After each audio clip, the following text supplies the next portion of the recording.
Graça e paz, irmãos e irmãs, tudo bem? Creio que todos estejam bem neste domingo para mais um dia de estudo.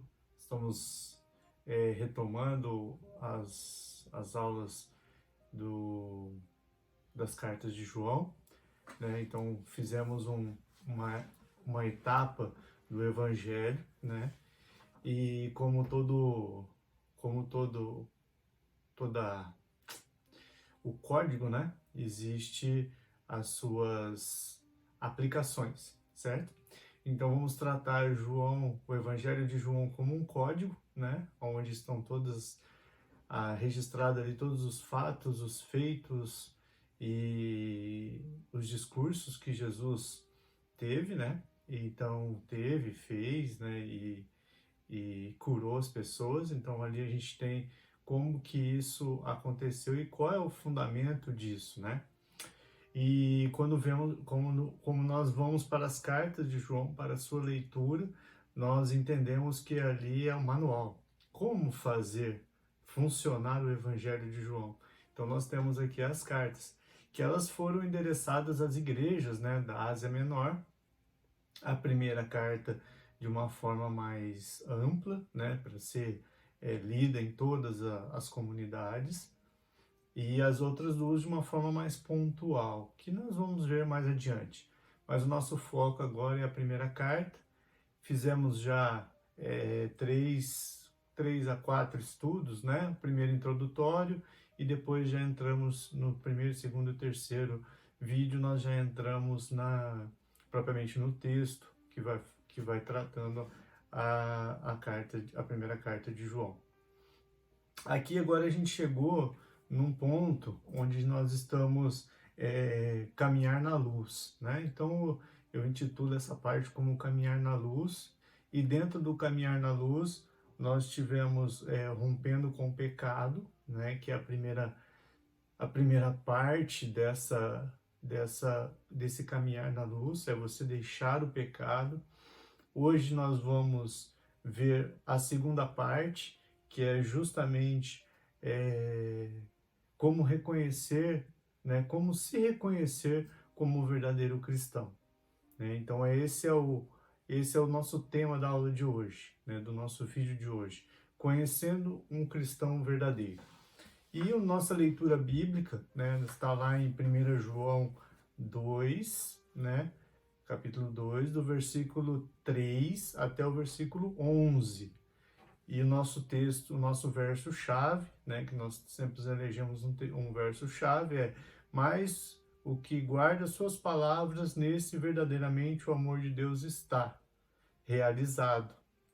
Nisso conhecemos o que estamos nele, né? Então lá é 1 João 2:5. E os objetivos da aula de hoje, irmãos, é o seguinte: explicar por que o amor é atemporal, né? Por que o amor de Deus é atemporal. Entender que amar aos irmãos é a prática que evidencia a sua salvação. E o terceiro é praticar o amor segundo o padrão bíblico, né? Qual que será esse padrão bíblico, né? E numa perspectiva, né, desses objetivos, o amor de Cristo é o resultado da transformação espiritual experimentada no novo nascimento. É a prática central do conteúdo da fé cristã. Então, João, nesse texto, ele quer realmente elencar isso, né? A transformação espiritual através do novo nascimento e a prática central da fé, do conteúdo da fé cristã. Não é sem razão que João é conhecido, né, como o apóstolo do amor, porque esse tema do amor, ele é recorrente, né, tanto no Evangelho quanto nas cartas. Assim, aparece em nossos estudos, e vai aparecer mais para frente, que João trata todas as coisas como balizando-se pelo amor. A abordagem do assunto em várias ocasiões dá a ideia de sua importância e, ao mesmo tempo, da obrigatoriedade da sua prática. Então, nós temos aqui o amor como um mandamento atemporal. Em seus ensinamentos, Jesus Cristo enfatizou reiteradas vezes a importância do fundamento da obediência e a razão principal da sua prática, que é o amor. Isso nós vemos lá em Mateus 22, 37 e 39, em João, no Evangelho, no capítulo 13, versículo 34 e no capítulo 15, versículo 12. João focaliza o amor entre os irmãos, relembrando o ensino de Jesus, que disse aos seus seguidores que seriam conhecidos como seus discípulos pelo amor com o que se amavam. Isso está lá em João 13:35. Além disso, o ensino bíblico é claro quando afirma que, havendo cessado os dons espirituais, o amor ainda adentrará os portais da eternidade. O mandamento antigo, o mandamento novo que nós temos aqui no texto, no capítulo 2, versículo 3 até o versículo 11, né? Nós temos ali que ele vai falando sobre o mandamento novo e o mandamento velho. Então vamos falar um pouquinho disso.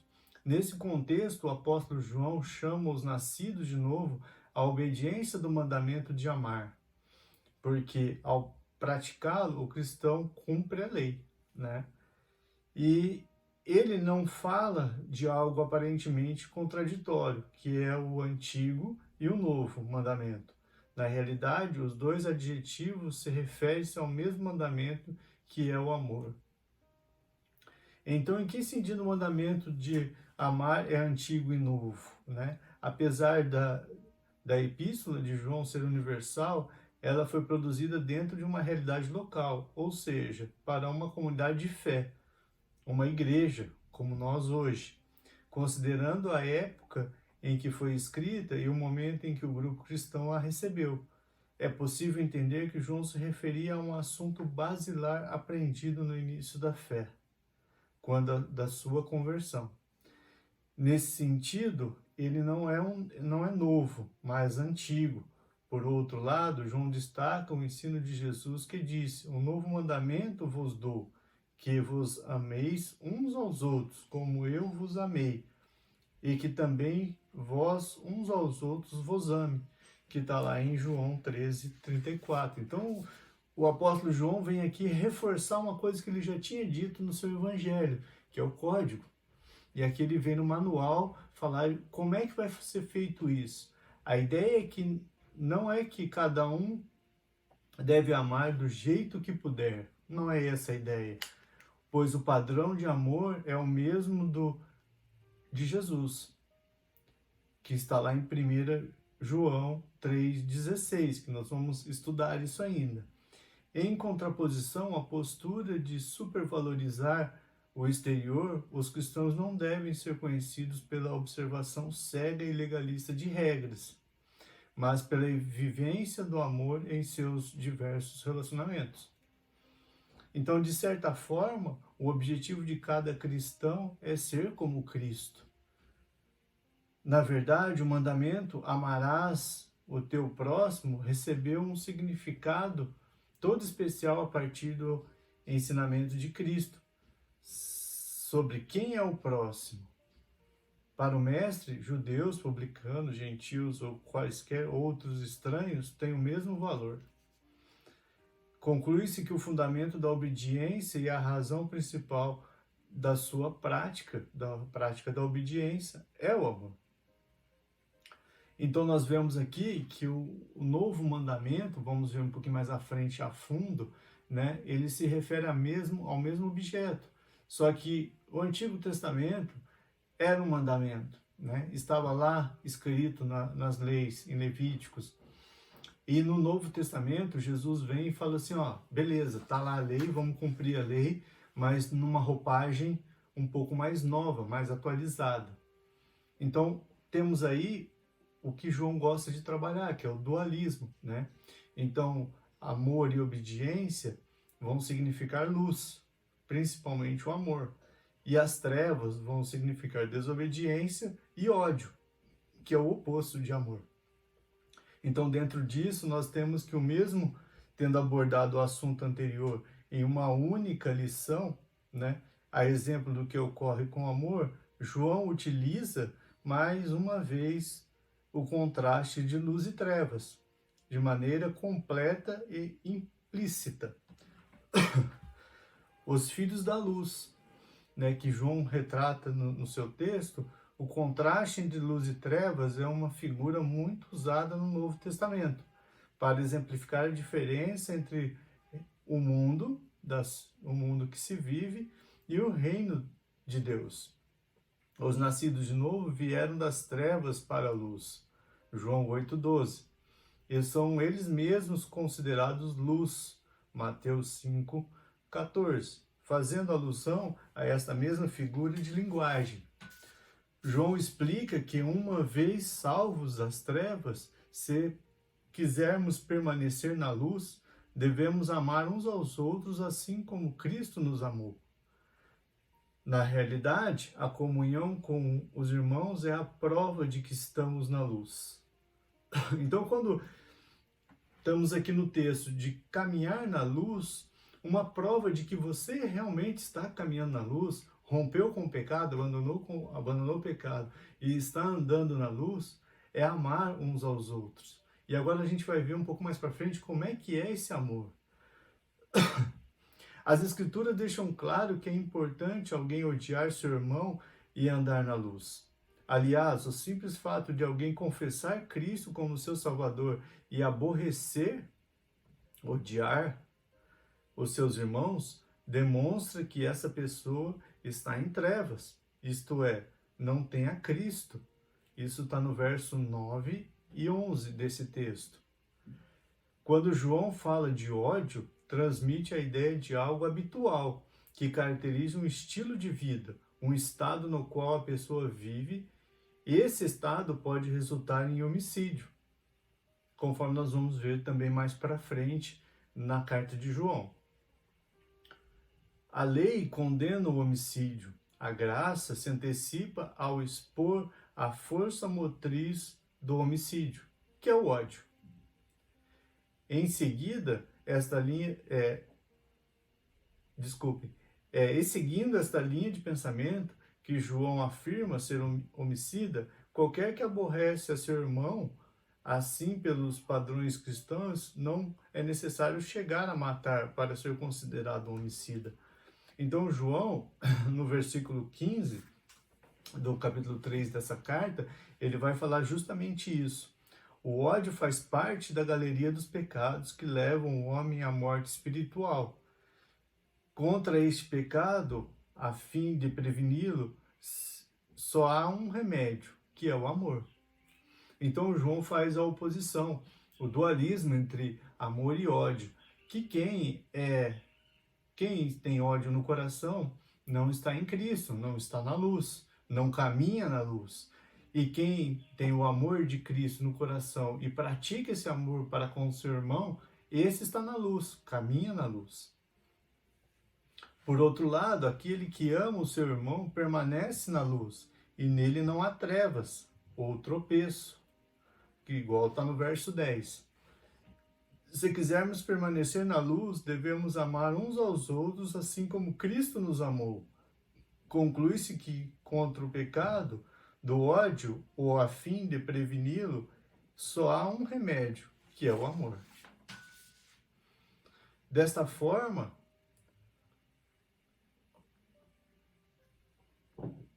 irmãos, João deixa claro que o amor precisa ser materializado através de ações que demonstrem.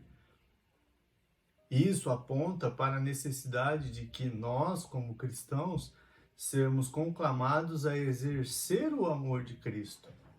Fala também que como nós já vimos nos tópicos anteriores, a importância de enfatizar o mandamento do amor. Então, basicamente, esse capítulo, né, da Epístola de João, capítulo 2, ele identifica o primeiro capítulo da carta de João identifica 3 marcas do falso cristão, que ele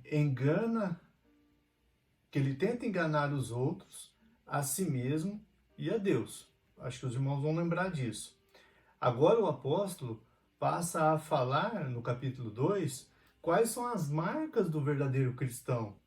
Então, quais são os critérios que avaliaremos se um indivíduo é verdadeiro, salvo? Nenhum universo tão diverso, de tantas igrejas, com tantas variedades de doutrinas e práticas, podemos distinguir o verdadeiro do falso. Como podemos saber que a pessoa é verdadeiramente convertida? Então, o João ele traz essas perguntas e ele mesmo responde no texto de como que a gente vai fazer isso, como é que se pode analisar a vida de uma pessoa e ver se ela realmente é verdadeira cristã. Como que nós podemos nos avaliar, né? Principalmente isso, eu acho que João tinha esse objetivo de que nós fizéssemos uma autoavaliação para sabermos se nós estávamos andando na luz ou andando nas trevas. Então João enfatiza nessa míssima 3 coisas básicas para identificar um cristão verdadeiro. Então nós vemos aqui, você deve lembrar, que o primeiro é a obediência, que é a prova moral. O segundo é o amor, que é a prova social. E o terceiro é a fé em Cristo, que é a prova doutrinária. Então essas 3 marcas que vão dizer que é o verdadeiro cristão. Quem é o verdadeiro cristão? Se nós somos verdadeiros cristãos. Então nós temos que olhar para nós, a prova moral, social e a doutrinária, para ver se nós estamos realmente andando na luz. Nós podemos conhecer um cristão verdadeiro verificando a sua vida com o modelo perfeito que é Cristo. O cristão precisa andar como Cristo andou. Ele precisa andar como Cristo amou. Ele precisa ter a vida que Cristo doou. No texto em tela, vamos nos concentrar em 2 provas dessa base, a obediência e o amor. A obediência, a evidência do verdadeiro conhecimento de Deus. Nós vamos ver do verso 3 ao verso 6. Conhecer a Deus é ter comunhão com Ele e a própria essência da vida eterna. Comunhão com Deus e conhecimento de Deus são o mesmo lado da moeda. Em suas confissões, Agostinho diz: Deus nos criou para Ele. A nossa alma não encontrará repouso até que descansemos nele. Considerando o versículo de 3 a 6 do texto, o ponto nevrálgico é identificar o verdadeiro conhecimento de Deus, que é evidenciado pela obediência. Destacamos 4 pontos para essa nossa reflexão. O primeiro, a obediência é a prova do conhecimento de Deus, está no verso 3. Para João, o conhecimento máximo é o conhecimento de Deus em Cristo Jesus. Conhecer nas Escrituras, especialmente em João, não significa nunca um conhecimento intelectual, teórico, mas sim um conhecimento experimental do coração. O que João está dizendo é que nenhum conhecimento é verdadeiro se não for transformador. Sendo assim, nenhuma experiência religiosa é válida se não tiver consequências morais. Lembra da prova moral? Não conhecemos a Deus pelo tanto de informações que temos na mente, mas pelo grau de obediência que manifestamos na vida. As palavras de um homem devem ser provadas por suas obras. Se a sua vida contradiz as suas palavras, o seu conhecimento de Deus é falso. João não pode conceber um verdadeiro conhecimento de Deus que não resulte em obediência. O conhecimento de Deus só pode ser provado pela obediência a Deus. E só pode ser adquirido obedecendo a Deus. Conhecer a Deus é experimentar o amor de Cristo e desenvolver esse amor em obediência. A obediência tem 3 motivações: obedecer porque somos obrigados, obedecer porque precisamos, obedecer porque queremos. Então temos os exemplos. O escravo obedece porque é obrigado. O empregado obedece porque precisa. E o cristão deve obedecer porque quer. Quer ter um relacionamento de amor com Deus. Se Jesus disse: se me amais, guardais os meus mandamentos. Então esse é um ponto da obediência. Em segundo lugar, nós temos no verso 4, a inconsistência moral é a negação do conhecimento de Deus. A pessoa que fala uma coisa e faz outra, o contrário é uma mentira abundante, ou um mentiroso ambulante. A prova do conhecimento de Deus é a obediência moral. As palavras de um homem devem ser provadas por suas obras. Temos aí um terceiro ponto no verso 5.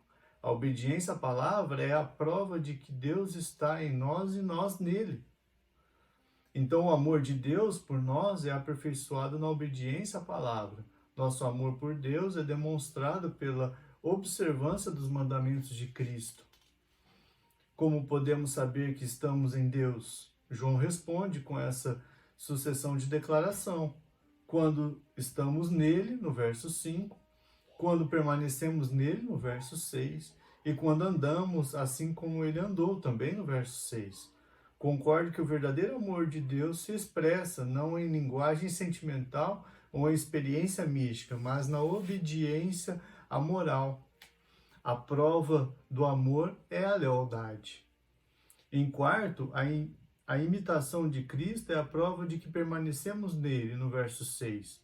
Cristo não é apenas nosso mestre, é também nosso exemplo. Qualquer pessoa que diga que é cristão deve viver como Cristo viveu. Precisamos andar como ele andou, como Cristo andou. Ele andou regido pela humanidade, ele se esvaziou de si mesmo. No cristianismo, o esforço intelectual e a experiência emocional não são descuidados. Isso longe disso. Devem, contudo, combinar-se para frutificar em ação moral, em ajudar ao próximo, em amar ao próximo. Então aí nós temos na segunda parte desse texto, que é do verso 7 ao verso 11, algumas observações, né? Se a obediência é a prova moral que identifica o verdadeiro cristão, o amor é a prova social. Nós temos aqui, então, João apresentando a prova social. Se a obediência é a prova... Se João faz uma transição da prova moral para a prova social, da obediência aos mandamentos para o amor ao próximo. Algumas verdades precisam ser ditas. A primeira, o amor é um mandamento velho e novo ao mesmo tempo. Versos 7 e 8. O amor fraternal era parte integrante da mensagem original que chegava aos cristãos. O apóstolo não está inventando essa mensagem agora. Não era uma inovação que os hereges pretendiam ensinar. Era tão antigo como o próprio evangelho. Entretanto, é um novo mandamento porque Cristo o revestiu de significado mais rico e mais amplo. João não está entrando em contradição. Ele apenas está dando uma profundidade maior para este mandamento. O amor cristão não é um sentimento, é uma ação, segundo João. Não somos quem dissemos ser, mas o que fazemos. Esse mandamento novo é em extensão também. A extensão que significa que é redefinido o próximo como objeto do amor. E também na experiência. Andar em amor e andar na luz são a mesma coisa quando conhecemos a Deus, tornando-se filhos da luz. Para João, o significado de luz é igual a amor, e trevas equivalente a ódio. E o ódio ao irmão é bastante revelador. Indica a falta do verdadeiro conhecimento de Deus, indica a falta de conversão, aponta, portanto, para o estado de perdição daquele que odeia. João mostra com a fala a clareza que a vida cristã estabelece uma correta relação tanto de Deus com o homem, deve existir coerência entre dizer e fazer. O amor é ativo como a luz. No amor não existe penumbra como meio termo, né? Não há neutralidade nas relações pessoais. Um crente que guarda o ódio no coração encontra em si mesmo tropeço para crescer espiritualmente. Ele serve de escândalo na comunidade que vive. Ele causa problemas em vez de ajudar a resolvê-los. Em vez de ser bênção, transforma-se em maldição. Em vez de pacificador, ele é perturbador. em vez de apagar o foco de incêndio, ele mesmo é o incendiário. Então eu venho aqui com para a gente poder finalizar, eu venho com uma condição, uma fala que me tocou muito quando eu li esse texto, né? Por que será que um homem cego está carregando uma lanterna acesa? O homem pensou e respondeu a pergunta a ele, né? Essa foi uma pergunta que foi feita. O cego sorriu e respondeu: eu carrego essa luz para que não para que eu veja, mas para que os outros me vejam. Não fazer a coisa alguma a respeito da minha cegueira, posso fazer algo para não ser um tropeço. E por último aqui, irmãos, quem odeia seu irmão evidencia em sua vida 3 coisas amargas, né? Quem odeia seu irmão não tem a salvação da sua alma. Isso está no verso 11, parte A. Quem odeia seu irmão não tem propósito na vida, está na parte B do mesmo versículo. E quem odeia seu irmão não tem direção na caminhada da vida, que está na parte C. Então João emerge sua voz para dizer que o ódio cega como as trevas. O amor não é cego, o ódio sim, cega. Uma pessoa amargurada fica cega, seu raciocínio obscurece, perde seu equilíbrio, perde seu discernimento, perde sua direção, perde-se a bem-aventurança eterna, que é a vida. Então, João, no começo desse texto, deu o tom para a gente saber quem é o verdadeiro cristão. E nós chegamos agora nesse último versículo desse bloco, identificando quem não é, né? Então, temos a solução para isso no verso 9 do capítulo 1, que diz: se confessarmos os nossos pecados, Jesus é fiel e justo para nos perdoar. Então, nós temos que se identificarmos que não somos cristãos verdadeiros, devemos dobrar nossos joelhos e pedir perdão a Deus. Até o próximo estudo, próximo domingo. Que Deus abençoe você, sua casa, sua família e a sua semana. Em nome de Jesus.